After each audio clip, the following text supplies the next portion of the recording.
Before I begin, I want to emphasize that this review is specifically for the PS Vita version of Doki Doki Universe. I know they released this on the PS3 and PS4. I'm not sure how differently they may play or similarly as far as controls go. I know the game itself is the same, but I emphasize PS Vita version. Now, I honestly don't really know where to begin with this really weird game. It's very unique. It's kind of like a mix between Scribblenauts and some kind of simple adventure game, and I mean that very loosely. But that's kind of give you an idea of what kind of a game it is. You control a robot who's due to be scrapped because he's malfunctional or he's defective model. The only way you can save yourself and meet up with your old family who abandoned you is by learning more about humanity. So this leads to visiting various planets themed around certain concepts like pride or love, where you need to talk to citizens and solve their problems. Now the way you solve their problems is by using items that you acquire throughout the world, such as vomit, yes, you do get vomit, spaceships, birds, or even houses, all sorts of variety of items. And most problems can be solved with a few different types of objects, which leaves a little bit of open room for interpretation on how you approach problems, which is pretty cool.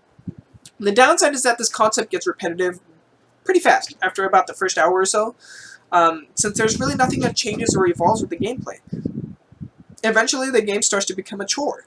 I mean, you're just doing the same thing over and over again in a different setting with a different type of item, and it starts to get dull because, like I said, the gameplay just doesn't evolve.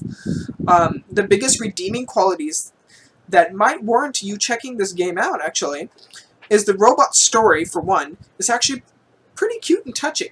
The way it develops and the way it moves forward is really nice. The writing for the game is actually really well done. It's pretty quirky, funny, and just clever. I actually really liked the writing for this game. There are actually quizzes you can take as you travel through the galaxy that will help the game determine an assessment of your character, as in your own personality. How you play the game also has slight additions to this assessment as well.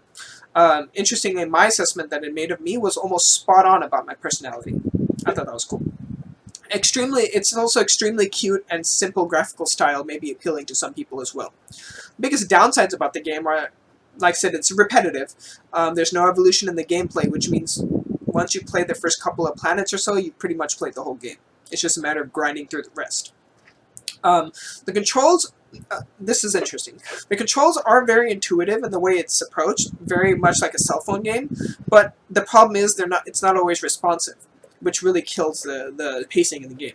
For example, sometimes you need to take the Vita and the rear touchpad, you need to rub your finger from left to right repeatedly on the rear touchpad to hug an individual, for example. Sometimes, even though it shows on the screen, like it'll show on the front of the screen, that your finger is touching, like with a little mark, and it shows it going back and forth, so you know you're doing it right. But it doesn't actually activate the action in the game. It's like it's not registering it properly. That can be really irritating. And due to the perspective and proportions of everything in the game, putting it down on the Vita screen, the touchscreen can actually be a little clunky to use. And on rare occasion, it's actually unresponsive as well. You'll have a big object here, a big object behind it, and then like a person standing in front of it. You just want to select this thing, but you touch it, and then you pick up the guy, and then you make him angry because there's an emotion meter. Little things like that really got a little bit irritating. So ultimately, the spiciness level of Doki Doki Universe on the PS Vita would be a 3 out of 5. The game, while being creative, is repetitive and drawn out and slightly unresponsive. It's an easy 100% as far as trophies go, although there is no platinum because it's just a DLC game. But ultimately, it is a fun and charming game, and if you can overcome the hurdles of the repetitiveness and the slight control problems, it does have a pretty charming story and backdrop to the game, and you probably will enjoy it.